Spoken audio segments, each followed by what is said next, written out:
anak ni Kapitan Tiago, simbolo ng Pilipina na siyang kilala ng marami dahil sa taglay nito. Patawarin mo ako kung nainip ako at sumuko. Patawarin mo ako kung naging mahina man ako.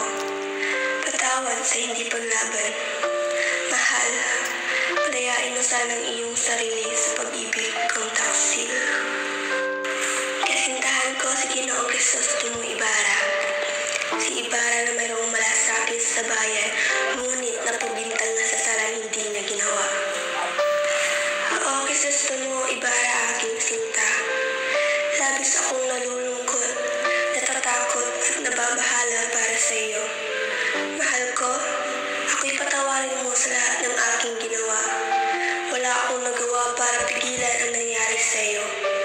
Lagi kitang aalahanin at ipagdarasal.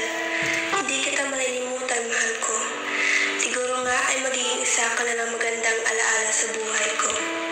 Hanggang sa muli nating pagkikita, mahal ko.